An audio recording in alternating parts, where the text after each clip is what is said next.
Daniel Wright, an exhausted single father, just wanted to get through dinner and go home to his daughter. But when a woman approached his table, he thought she had the wrong seat. Minutes later, Daniel realized a truth that made his heart sink. She wasn't just the blind date his sister had arranged. She was also the coworker he argued with every single day at work.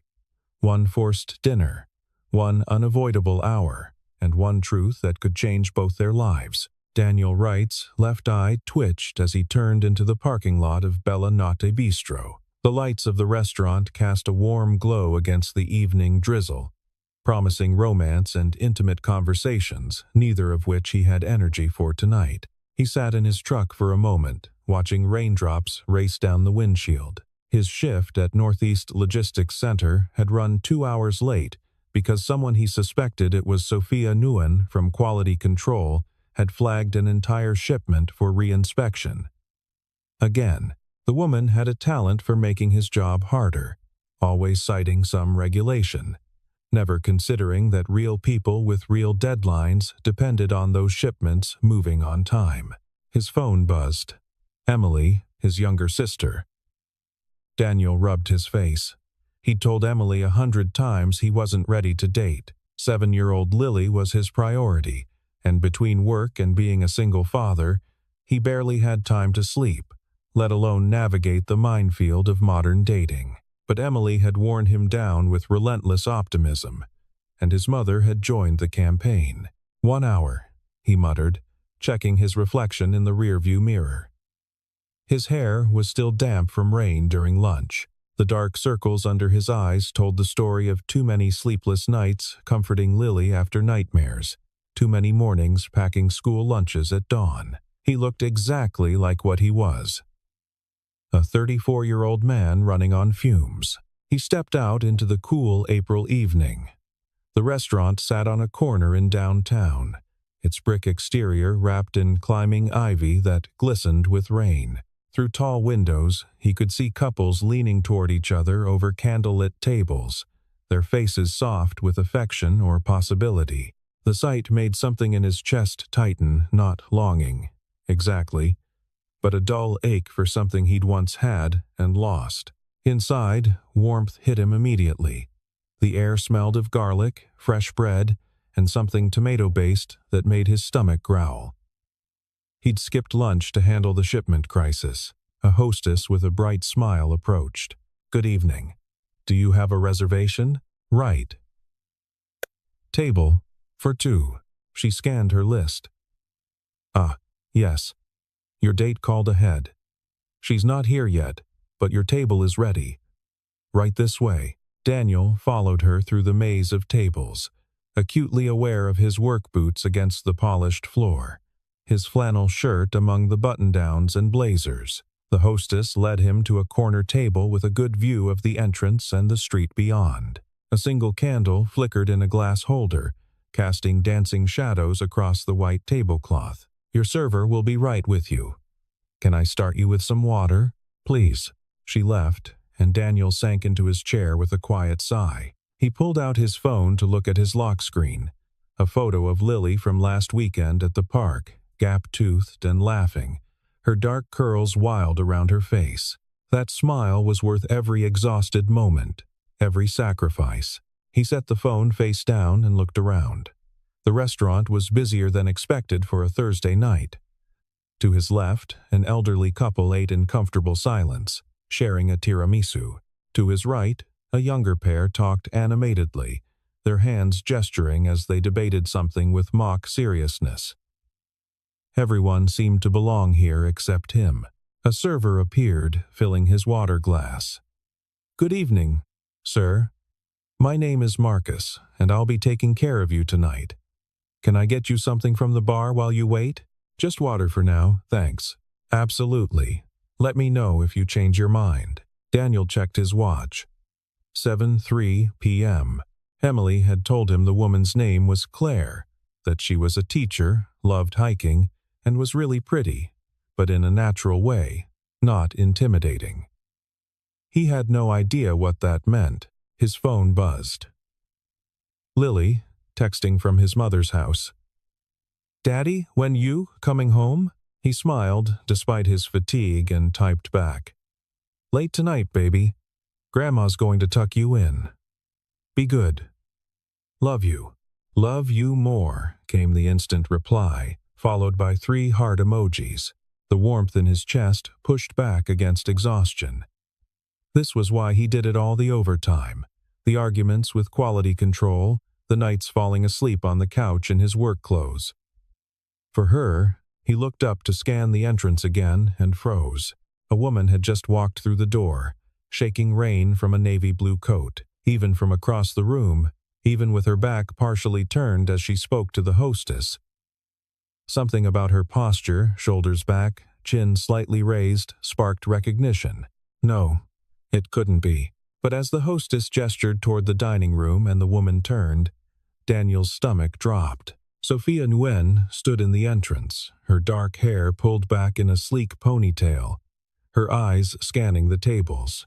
She wore a fitted emerald sweater that was decidedly not her usual professional blazer, and there was something different about her face, softer somehow, though her expression remained serious as she searched the room. Daniel gripped the edge of the table. This couldn't be happening. Of all the restaurants in the city, of all the nights, of all the cosmic jokes the universe could play, their eyes met. He watched the recognition hit her like a physical force. Her eyes widened, her lips parted in surprise, and for a moment she looked like she might turn and walk straight back out into the rain. The hostess said something to her, gesturing toward Daniel's table. Sophia shook her head once, sharply, but the hostess, clearly confused, checked her list and gestured again, more insistently. Daniel couldn't move. Couldn't think. His mind raced through the past few months of interactions with Sophia. Every terse email about protocol violations. Every tense meeting where she'd questioned his decisions. Every time he'd walked away from a conversation with her, feeling like he'd been put through a professional wood chipper. Sophia walked toward his table with deliberate steps, someone approaching an execution. Her own or his, he wasn't sure. Her face had composed itself into that neutral mask she wore at work, but he could see the tension in her jaw, the way her hands clutched her small purse too tightly. She stopped at the edge of his table. For a long moment, neither of them spoke. "You've got to be kidding me," Daniel finally said, his voice low. Sophia's eyes flashed with something: anger, maybe, or disbelief. "This is Anna's idea of a perfect match." "Anna?" Sophia repeated, still standing at the edge of the table. "Anna Park? Your sister's best friend?" She said. She stopped, closing her eyes briefly. When she opened them again, her professional mask had cracked just enough to show genuine frustration beneath. "She told me I'd be meeting someone named Daniel who worked in logistics." She failed to mention it was Daniel Wright. "Emily," he said flatly. "My sister Emily. She set this up with your friend Anna." The pieces clicked together with an almost audible snap. Emily and Anna had been friends since college. They'd stayed close even after Anna moved to Seattle. And now, apparently, they'd decided to meddle in the most spectacular way possible. "They set us up," Sophia said, her voice carefully controlled, though Daniel could hear the edge beneath it. "On purpose. Looks like it." Marcus, the server, appeared with impeccable or perhaps unfortunate timing. "Ah, wonderful. Your party is complete. May I start you with some wine? We have an excellent Chianti that pairs beautifully with our pasta dishes." Sophia and Daniel both stared at him. Marcus's smile faltered. "Or perhaps a moment to look over the menu?" Actually, Sophia started. "We're fine," Daniel cut in, surprising himself. "Just water for her too, please." Marcus nodded and retreated with the speed of someone sensing danger. Sophia's eyes narrowed. "Don't make decisions for me." "I wasn't. I was buying us 30 seconds to figure out what we're doing here. What we're doing is leaving." Sophia turned, ready to walk away. "Wait." Daniel didn't know why he said it. Maybe because exhaustion had finally broken something in him. Or maybe because walking out would mean admitting defeat to Emily's scheming. Just hold on. Sophia turned back slowly. Why? Why? So we can sit here and argue about warehouse protocols over breadsticks? So you can tell me again how my excessive quality standards are ruining your efficiency metrics? That shipment last month had mislabeled hazard codes, he shot back. If those containers had been loaded wrong. Exactly my point. If I hadn't caught it, but you did catch it. Along with 50 other violations that turned out to be paperwork typos. You flagged an entire week's worth of shipments because someone used the wrong date format. Sophia's hands, which had been gripping her purse, moved to her hips. The wrong date format can mean the difference between a shipment clearing customs or sitting in a warehouse for weeks, but I wouldn't expect someone from operations to understand that. Someone from operations. I've been doing this job for 8 years. I know exactly what. Excuse me. They both turned. The hostess stood a few feet away, her earlier bright smile replaced with professional concern. I'm sorry, but we've had a noise complaint from the table next to you.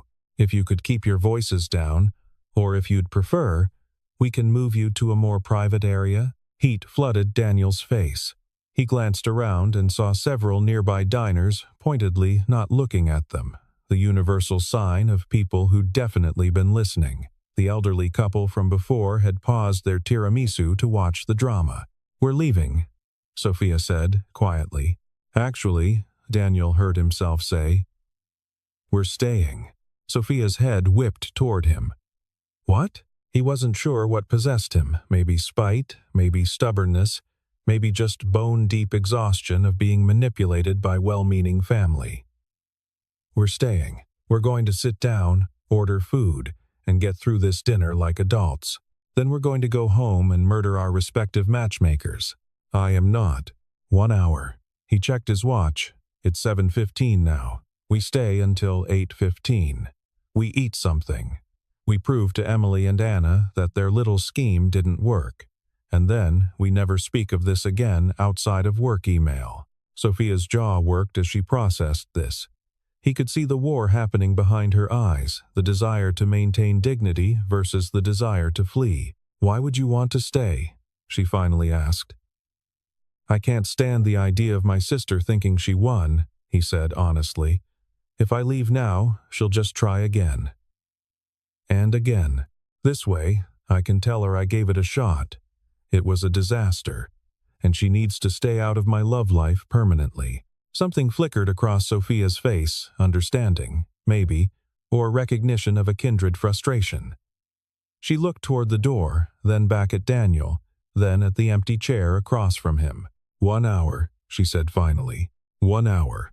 She sat down stiffly, placing her purse on the chair beside her and smoothing her sweater. Daniel caught a whiff of her perfume, something subtle, jasmine maybe, and realized this was the closest he'd ever been to her outside of a tense meeting room. Marcus reappeared with water for Sophia, moving with the cautious efficiency of a bomb disposal expert. Ready to order, or would you like a few more minutes? Minutes, they said in unison. He left the menus and departed swiftly. Silence descended on the table, broken only by ambient noise of the restaurant clinking silverware. Murmured conversations, someone laughing at the bar. Daniel picked up his menu without really seeing it. Across from him, Sophia did the same. This is absurd, she muttered. Completely. Anna promised me. She stopped herself, pressing her lips together. Despite everything, Daniel's curiosity piqued. Promised you what? Sophia looked up from her menu, and for a moment, her professional armor slipped enough to show something raw beneath embarrassment. Maybe. Or hurt. That she wouldn't set me up with anyone from work. She knows I hate. Complications. Daniel understood that more than he wanted to admit.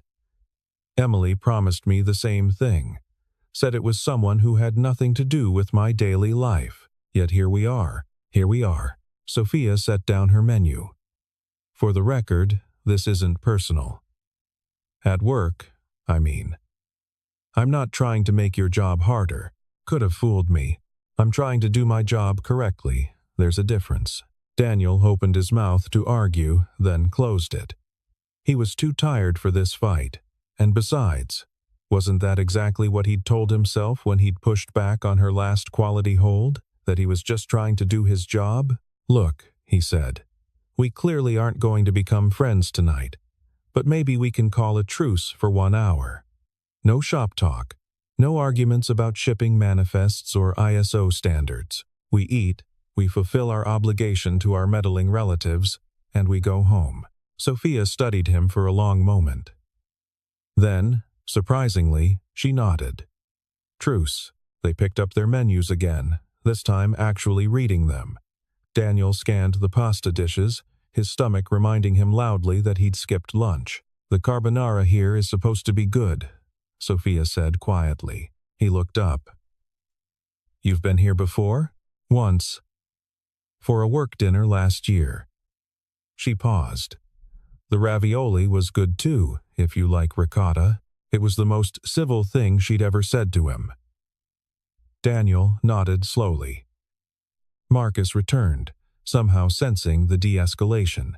They ordered carbonara for Daniel, mushroom ravioli for Sophia, a bottle of sparkling water to share because the moment felt too fragile for alcohol. When the server left again, Sophia folded her hands on the table and looked at Daniel directly. So, 1 hour? What do we talk about? That was the question, wasn't it? They had 60 minutes to fill and a lifetime of antagonism to navigate around. How about, he said carefully, we start with why our friends thought this would be a good idea. Sophia's laugh was sharp and humorless.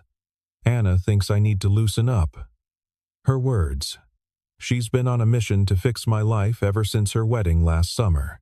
Emily thinks I'm going to die alone and sad if I don't put myself out there more.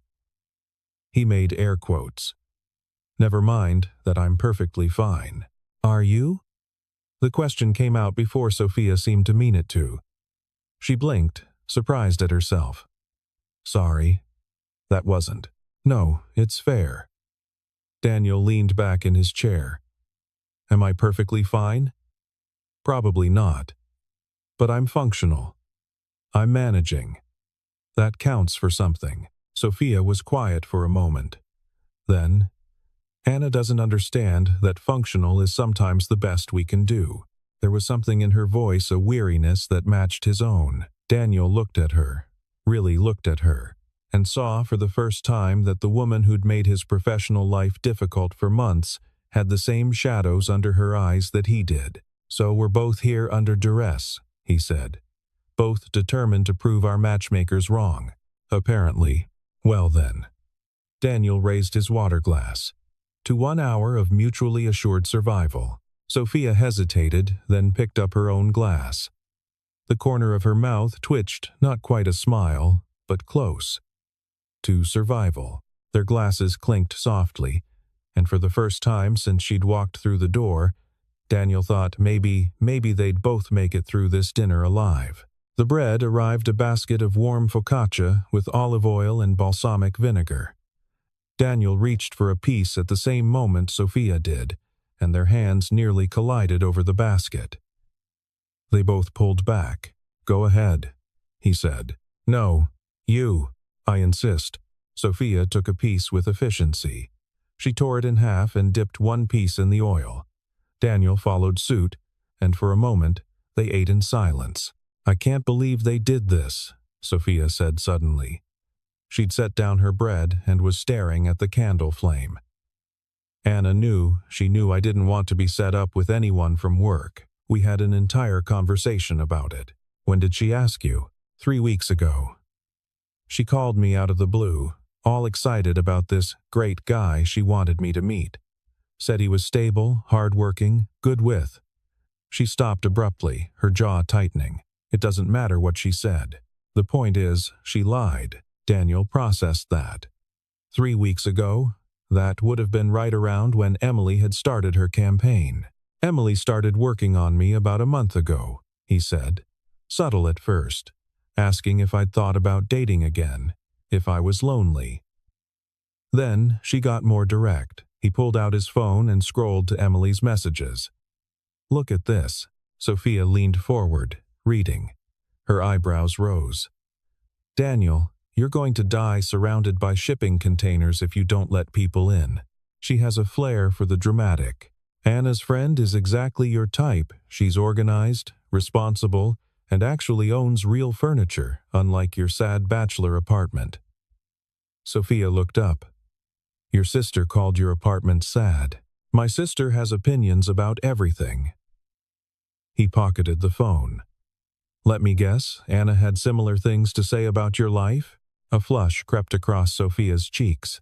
"She may have implied that I'm too focused on work, that I use rules and standards as a way to avoid emotional vulnerability." Ouch. "Yes. Well." Sophia took another piece of bread, tearing it with more force than necessary. "Anna got married last July. Ever since then, she's decided everyone else needs to be in a relationship too. Never mind that some of us are perfectly content being single. Are you?" The question hung between them. Sophia looked at him sharply, as if trying to determine whether it was a challenge or genuine curiosity. "I'm focused," she said finally. "There's a difference. I have goals, career progression. I'm working toward my certification as a lead auditor, which requires specific experience and documentation.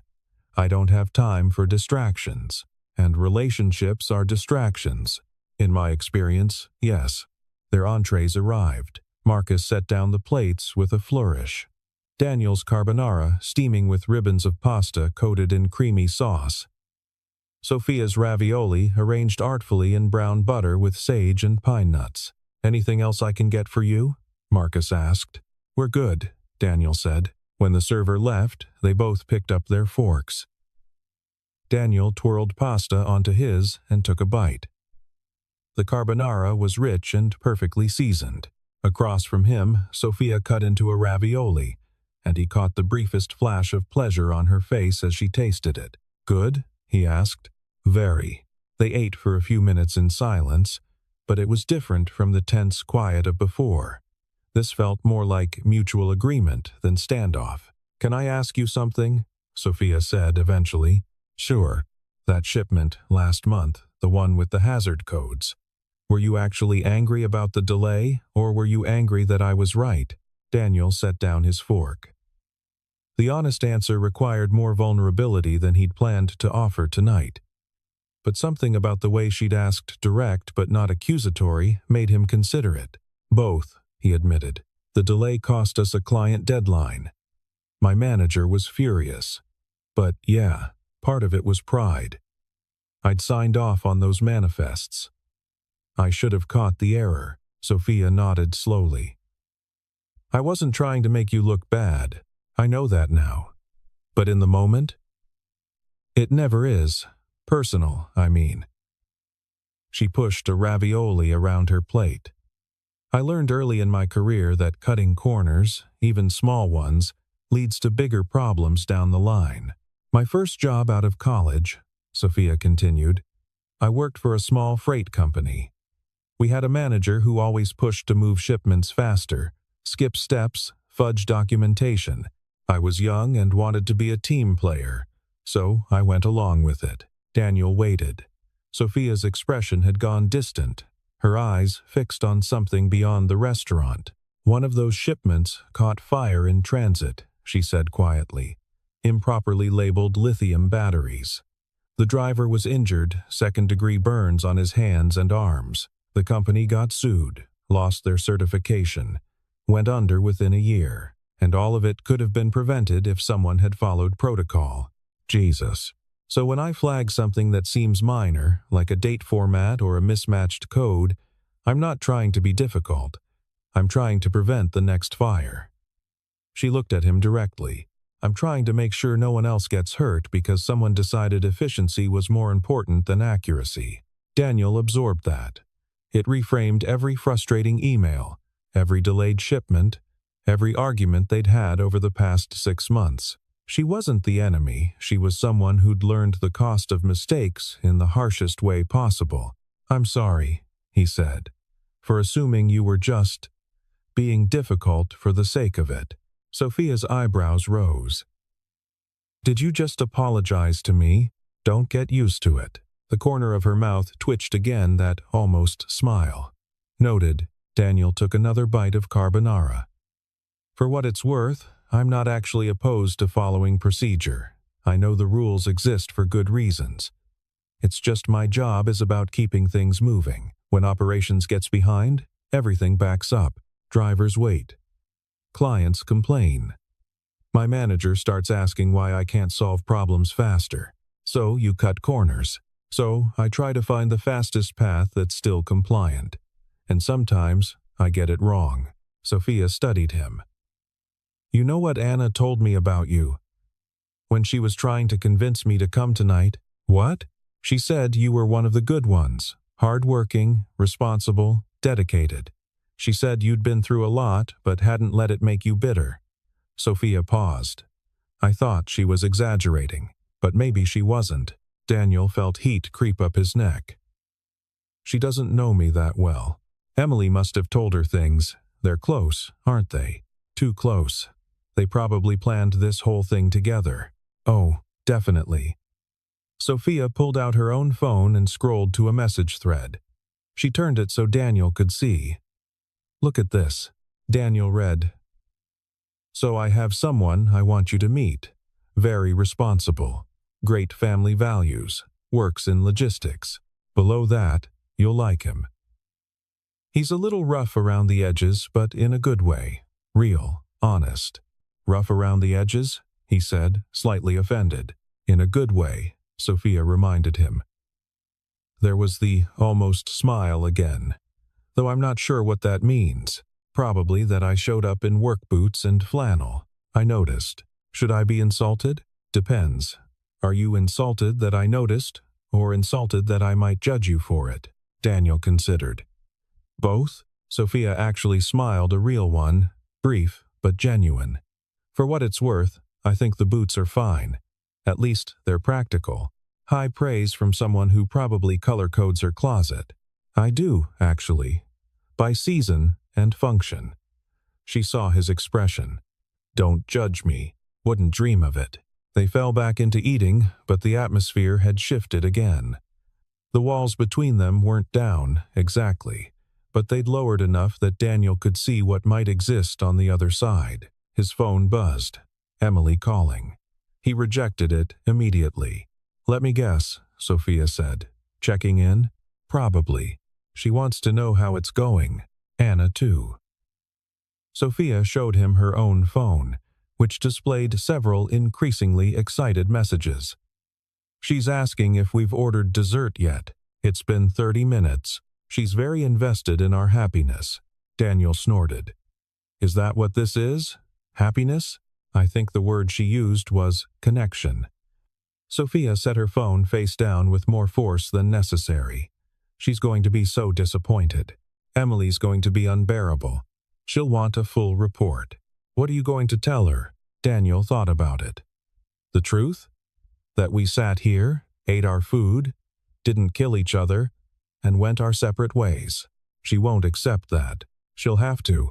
Sophia twirled her fork through the remaining sauce on her plate. We could tell them it was terrible. Really lean into it. Like what? I don't know. We could say you chewed with your mouth open, that I spent the whole time checking my phone, that we had nothing in common and couldn't wait to leave. But we'd be lying. The words came out before Daniel could think about them. Sophia looked up sharply. Would we? She asked quietly. Daniel met her eyes. They weren't quite as hard as they usually seemed at work. Or maybe he'd just never looked closely enough before. There were flecks of gold in the brown, he noticed, and fine lines at the corners that suggested she smiled more than he'd realized, just not at him. I guess not, he admitted. I mean, you haven't checked your phone once, and this food is actually pretty good, and you don't chew with your mouth open. Good to know I meet minimum standards. Sophia's smile was fuller this time. Don't push your luck. Marcus appeared to clear their plates. Any interest in dessert? We have a wonderful tiramisu, or our chocolate torte is very popular. Daniel looked at Sophia. Her expression was unreadable. Maybe just the check, he said. Actually, Sophia interrupted. She seemed to surprise herself. The tiramisu. We'll share. Marcus nodded and departed. Daniel raised an eyebrow. What happened to getting out of here as fast as possible? Sophia shrugged. It's good tiramisu, and we still have 20 minutes on our hour, so we're following through to the letter. I'm thorough. You know this about me. Daniel laughed, actually laughed. It felt strange, the sound unfamiliar in his own ears after weeks of stress and exhaustion. When was the last time he'd laughed at something that wasn't Lily's silly knock-knock jokes? What? Sophia asked. Nothing.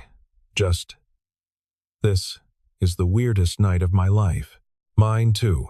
The tiramisu arrived layers of coffee-soaked ladyfingers and mascarpone cream dusted with cocoa powder. Marcus set down 2 forks and left them to it. Daniel took a bite. The dessert was perfect sweet but not cloying, with just enough coffee to cut through the cream. Across from him, Sophia did the same, and that flash of pleasure crossed her face again. Good? He asked. Very good. They ate in comfortable silence, the earlier tension now completely dissipated. Daniel found himself relaxing in a way he hadn't expected to tonight or possibly in the past several months. Can I ask you something personal? Sophia said. How personal? Emily mentioned you had a daughter. Daniel's defenses snapped back into place immediately. She did? Just in passing. Anna told me. Sophia must have seen something in his face because she added quickly, I'm not going to ask anything inappropriate. I was just curious about, well, how you manage it, the work-life balance thing. I struggle with that and I don't even have kids. Daniel relaxed slightly. Balance is a generous word for what I do. It's more like controlled chaos. But you make it work. Most days. Some days I'm pretty sure I'm failing at everything simultaneously. I doubt that. You don't know me well enough to doubt it.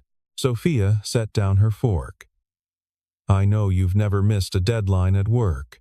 I know you stay late when there are problems.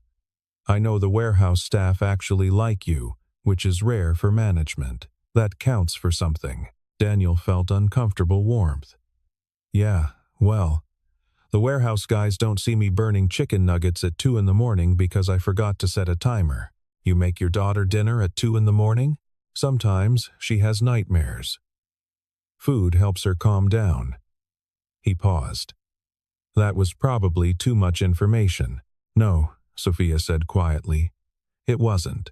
They finished the tiramisu. Daniel checked his watch. 8:17. They'd exceeded their hour by 2 minutes. I should probably go, he said. Early morning tomorrow. And I need to pick up Lily from my mom's. Of course. Marcus brought the check. Daniel reached for it, but Sophia's hand got there first. We'll split it, she said firmly. I don't mind. We're splitting it. He knew better than to argue. They divided the bill down to the dollar. As they waited for Marcus to process payment, Sophia said, This was strange. Very strange. But not terrible. No, Daniel agreed. Not terrible. Should we tell them that? Absolutely not. They'd take it as encouragement. Sophia smiled. Fair point. They signed their receipts and stood. Daniel grabbed his jacket, and Sophia collected her purse. As they walked toward the exit, Daniel was acutely aware of the small space between them, of how different this departure felt from what he'd imagined. Outside, the rain had stopped, leaving the sidewalks gleaming under streetlights. The air smelled clean and cool. I'm parked that way, Daniel said, gesturing left.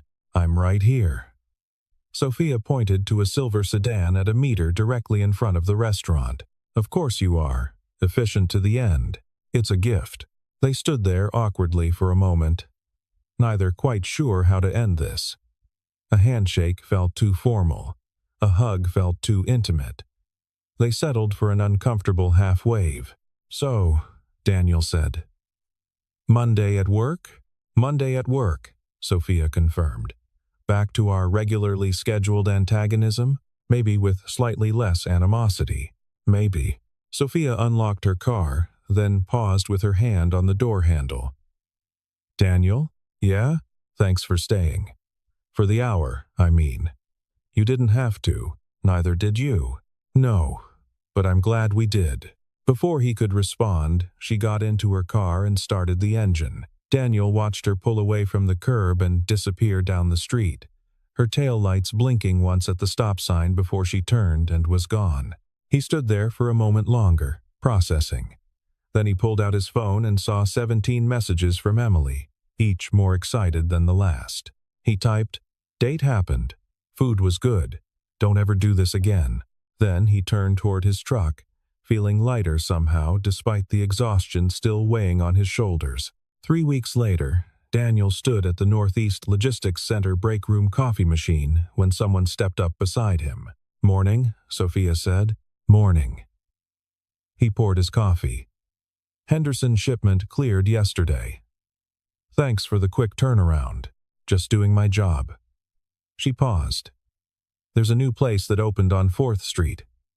Good coffee, apparently." Daniel looked at her. She was looking straight ahead, her professional mask in place, but he could see the hint of a question in her eyes. "Tomorrow morning?" he heard himself say. "Before work?" 7? 7 works. Saturday morning arrived with the chaos Daniel had forgotten. Lily appeared in his bedroom doorway at 8:47 a.m., already dressed in her soccer uniform. "Daddy, we have to leave in 13 minutes or we'll be late." Daniel shot upright. "What?" "Soccer." "Right. Yes, you forgot." "I didn't forget. I just temporarily didn't remember. That's what forgetting is." The drive to Riverside Community Fields took 12 minutes, 4 minutes late for warm-ups. Lily bolted from the truck, running toward her team. Daniel followed with Lily's water bottle and a folding chair. The morning was cool but promised warmth later. Other parents had already claimed spots along the sideline. He found an empty spot near midfield and set up his chair. Around him, parents chatted. Daniel nodded politely while scanning the field for Lily. She'd joined her team near the far goal, where they were doing stretches led by No. Daniel's brain short-circuited. Sophia stood in front of the girls, demonstrating a quad stretch, her dark hair pulled back in a high ponytail. She wore black athletic pants and a blue coaching shirt that matched the team colors. This couldn't be happening.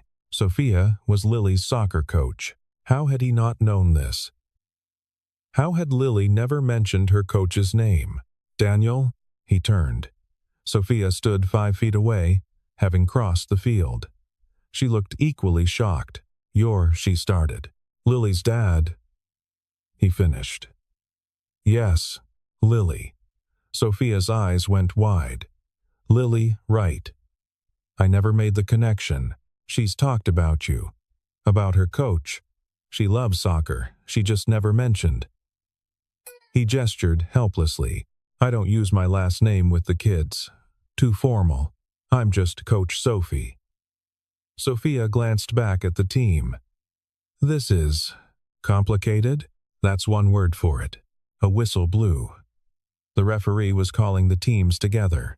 Sophia looked torn. "I have to. Go, coach." "We'll talk after?" She nodded and jogged back to the team. Daniel sank into his chair, mind reeling. The game started. Daniel tried to focus on Lily, but his eyes kept drifting to Sophia on the sideline. She was good with the kids, patient but firm, encouraging without coddling. When one girl fell crying, Sophia knelt beside her, speaking in calm tones until the tears stopped. When another scored a goal, Sophia's celebration was genuine and enthusiastic. This was a side of her he'd never seen. At work, she was all professional precision. Here, with the kids, she was fully present and surprisingly warm. Lily played defense, her face scrunched in concentration. At halftime, when the girls crowded around Sophia, Lily was right in front, asking questions and nodding seriously. Daniel's chest tightened. Lily loved her coach. If things between Daniel and Sophia didn't work out, would it affect Lily's team? The second half was intense. With 10 minutes left, the ball came to Lily. She trapped it the way Sophia must have taught her, looked up, and kicked it forward to a teammate who scored the tying goal. Daniel jumped to his feet, cheering. On the sideline, Sophia was celebrating, clapping and shouting. When she glanced toward the parent section, her eyes met Daniel's. Then she smiled a full, genuine smile that transformed her face. Daniel smiled back. The game ended in a tie. The girls lined up to high-five each other, then clustered around their coaches. Daniel waited near his truck, watching as Sophia addressed the team. Finally, the girls dispersed. Lily bounded over, sweaty and grass-stained and beaming. "Did you see my assist, Daddy?" "Coach, Sophie said I played excellent defense. I saw." "You were great, baby. Can we get pizza? All the other kids are getting pizza." "Sure. Let me just—" He looked toward the field. Sophia was gathering equipment. Daniel walked across the field. Sophia looked up as he approached, the equipment bag slung over her shoulder. "Great game," Daniel said. "Thanks." The girls played well. Sophia's eyes dropped to Lily, who had followed. "Especially you, Lily. That assist was perfectly timed. Thanks, Coach Sophie. Did you know you work with my dad?